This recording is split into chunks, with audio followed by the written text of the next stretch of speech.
De sabe tudo a cego perdido, sozinho no meio do nada. De perseguidor a perseguido. Se você acha que é difícil para nós, nos dias de hoje, às vezes nos bater de frente com algumas verdades que vão contrária a tudo aquilo que nós conhecemos durante toda uma vida, para podermos seguir com o Senhor, nosso caminho da nossa conversão. Então vem comigo durante esta semana, entender e conhecer como foi a conversão do apóstolo hoje, queridinhos dos cristãos, mas que já foi o verdadeiro terror dos cristãos da antiguidade. Vamos mergulhar e aprofundar nesta semana na história da conversão de Saulo a apóstolo Paulo e entender quantas semelhanças há entre o processo que nosso irmão encontrou ali no caminho de Damasco e o que nós encontramos até hoje. E que sim, às vezes podemos nos encontrar temporariamente cegos para podermos lá na frente vir a enxergar a verdade que é Cristo em nossas vidas. Bem, vem comigo durante essa semana, de segunda a sábado. Vamos mergulhar dentro de Atos 9, a conversão de Saulo. Se você está chegando agora no canal, eu sou a Bispa Ana Costa e este é o nosso Olhar para os Montes, que é de onde vem o nosso socorro. E vamos, sem mais enrolação, para o tema desta semana. Sim, vamos falar do apóstolo Paulo. Para quem já é aqui do canal, conhecido do canal, sabe que está ali na minha lista de queridinhos da Bíblia. Antigo Testamento, eu já confessei aos irmãos que é o profeta Elias, um dos, né? Não é o único, mas é um dos. E no Novo Testamento é o apóstolo Paulo. E nós vamos entender que até entre esses dois queridinhos aqui da Bispa, nós vemos semelhanças na dificuldade que há para todos no momento da conversão, do se manter na direção correta, na busca pela nossa salvação, mas uma busca diária por libertação, por renovo, por transformação de vida, de atitude, de caráter, de tudo. Porque quando nos convertemos ao Senhor, precisamos literalmente nascer de novo. E a nova criatura traz dores de parto, como todo nascimento. Nascemos para a luz, abandonamos as trevas, e é um processo delicado. E vamos nessa semana entender que ele não é delicado assim só na minha e na tua vida, não. Foi delicado, você olha hoje com admiração para alguns personagens bíblicos. E este olhar para os montes tem a função de nos mostrar, além de nos ensinar os ensinamentos, de nos trazer aquilo que Deus quer falar conosco dentro de cada passagem, de cada palavra, também de nos aproximar dos nossos heróis bíblicos. Podemos olhar para eles com outro olho, enxergando neles pessoas como eu e como você, sujeitos às fraquezas, às dúvidas, aos questionamentos, às dores, aos momentos de cansaço, como eu e você, mas enxergarmos também dentro de suas vidas, do exemplo deixado dentro da palavra do Senhor, como nós podemos, como eles, passar por estes obstáculos e conseguir fortalecer nossa fé e permanecer de pé na nossa caminhada, que eu vou clamar a Ele, para que venha derramar, continuar conosco e ministre aos nossos corações dentro desta passagem. Pai, eu te convido, através do seu Espírito Santo, a vir mais esta semana, Senhor, ministrar aos nossos corações através da Tua palavra. Que nós possamos, Senhor Jesus, através desta mensagem, nos transportar para dentro da Tua palavra e absorver o máximo, Senhor, que a nossa natureza falha possa nos permitir daquilo que o Senhor tem para falar conosco através desta mensagem. Visita, Jesus amado, meu irmão, a minha irmã, que vai participar comigo através deste vídeo, buscando dentro da Tua palavra ensinamento para a sua vida. Eu apresento a Ti, peço visita a sua casa, a sua família, visita todo o seu ser, abençoa, protege e guarda de todo o mal. E abra, Senhor, neste momento, o nosso entendimento para a Tua palavra. Abre o nosso coração e prepara nele terreno para que a Tua palavra possa frutificar, multiplicar e permanecer guardada dentro de nós. É o que eu te peço e te agradeço, Senhor, em nome de Jesus. Amém? Você que está chegando aqui agora, fica aí com a gente, porque nós vamos até sábado dentro desta passagem.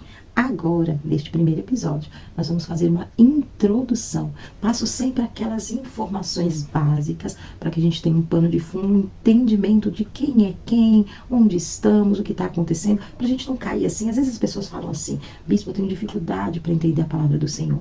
Eu pego o versículo ali, eu leio, às vezes eu leio até 3, 4, 5 versículos, às vezes até um capítulo inteiro, e não consigo entender. Porque primeiro, irmãos, nós precisamos buscar entendimento do que se passa. Isso serve para todas as vezes que você for ler a Bíblia. Quando você for ler com o tempo, porque dentro da igreja, pede para abrir um versículo, você abriu o versículo, você leu. Se você não entendeu, quando voltar para sua casa, leia um capítulo anterior, leia as notinhas que às vezes tem de rodapé, procure se aprofundar na história, no contexto, o que se passava naquele momento, que você vai, com a ajuda do Espírito Santo de Deus, começar a abrir o seu entendimento. Você mergulhando dentro da passagem bíblica como uma história, como qualquer livro que você lê.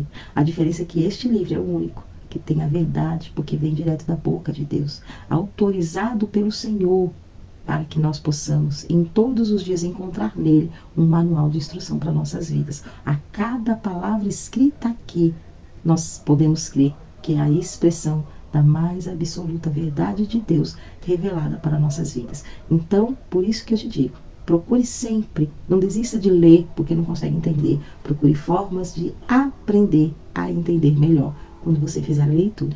Amém? Então, nós estamos aqui, esta semana falaremos do apóstolo Paulo, que antes de ser apóstolo Paulo era apenas Saulo, um homem no meio do caminho, indo para Damasco. Estamos vivendo aqui um tempo onde nosso Senhor Jesus já foi crucificado e elevado aos céus. E os seus apóstolos, seus discípulos que o seguiam, agora estão ali em Jerusalém, né? Já se veio o momento do Pentecostes, quando eles ficaram ali obedecendo às ordens do Senhor.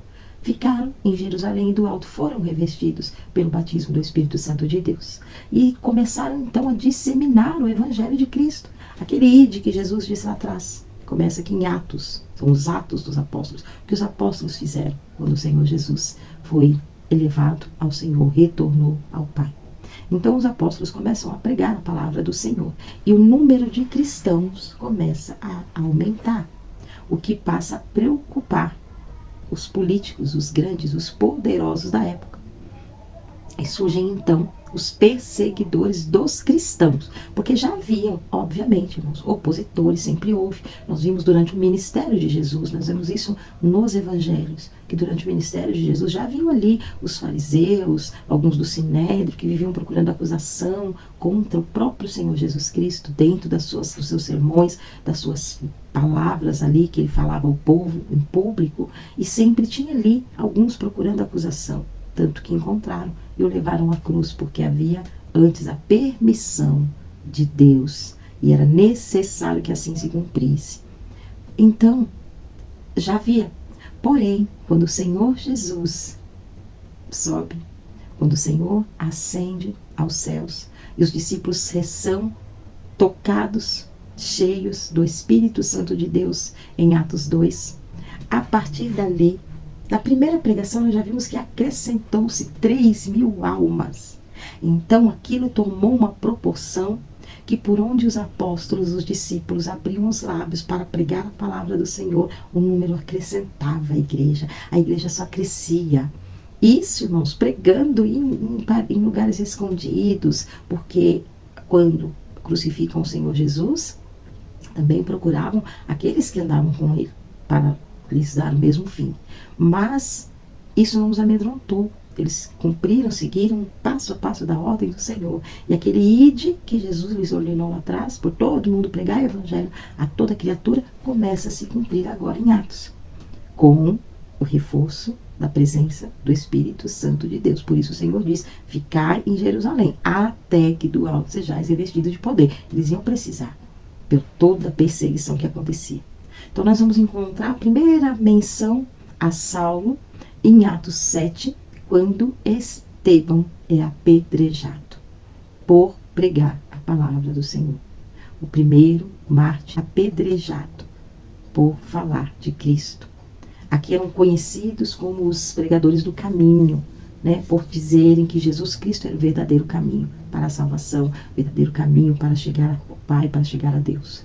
E aqui já encontramos Saulo, que era um homem letrado, conhecidíssimo das leis e dos profetas, como se diziam antigamente. Não era uma pessoa que tinha um breve entendimento, não. Era um homem de conhecimento amplo, criado nas leis romanas, criado sobre o ensinamento dos fariseus, entendedor, segundo ele, se julgava, da palavra, das leis e como a lei deveria ser feita, cumprida à risca para agradar a Deus. Entenda que Saulo não era um homem sem fé. Saulo não era um homem que abominava a religião, ao contrário, ele era religioso ao extremo. Ele era um intolerante religioso. Quando conhecemos Saulo, a intolerância religiosa era o que o ditava, porque ele julgava que aquilo que ele foi ensinado, aquilo que ele conhecia, era a verdade absoluta. E não tolerava, assim como o costume que já vinha lá do alto, mas ele acreditava naquilo que fazia.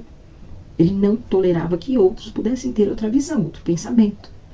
Julgava que a verdade única, válida, era a verdade que ele conhecia através da lei dos profetas. E é este Saulo que pede autorização para sair, terminando de fazer aquilo que lhe vinha ao coração, que era exterminar os cristãos.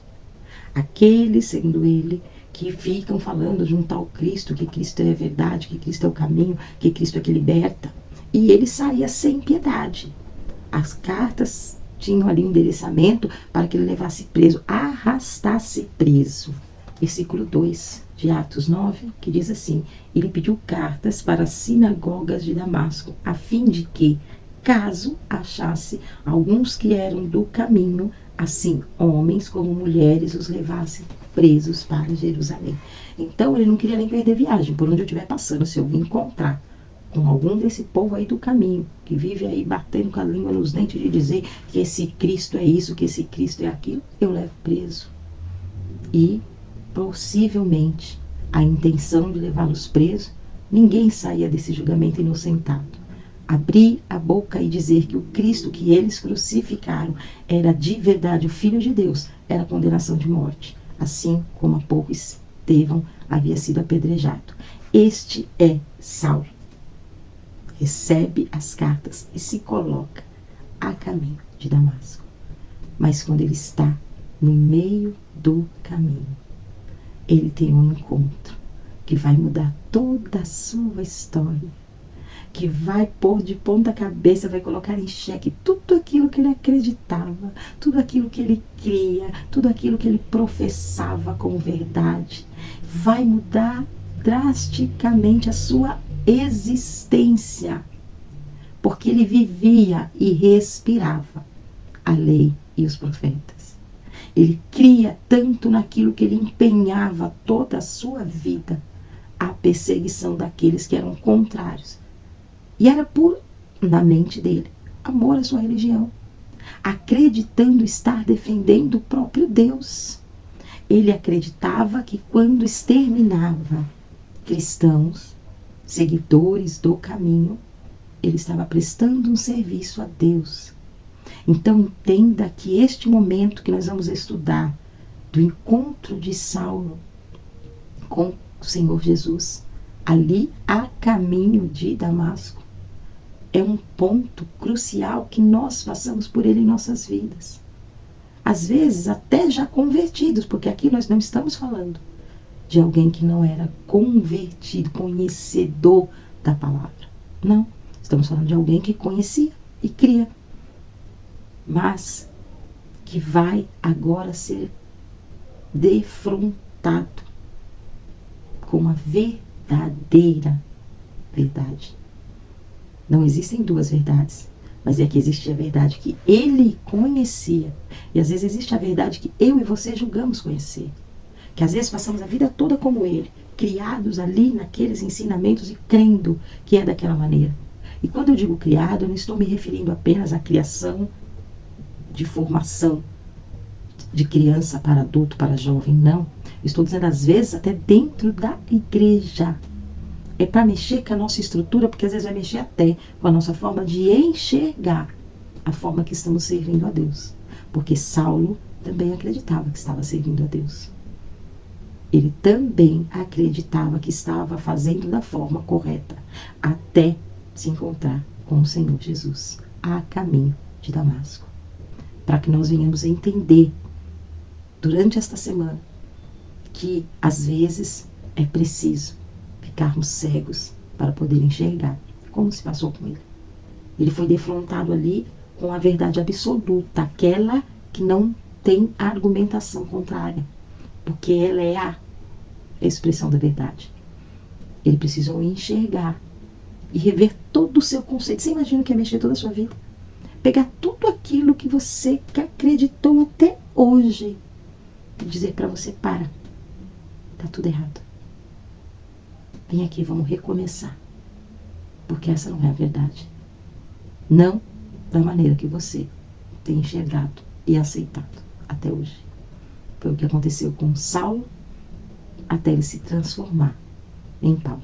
Mas isso é assunto para nós entrarmos amanhã, versículo a versículo, pedacinho por pedacinho, como já nos acostumamos a fazer aqui no nosso Olhar para os Montes. E você não quer perder? Quer vir comigo? Versículo a versículo? Então, se não for inscrito, aproveita agora e se inscreve no canal.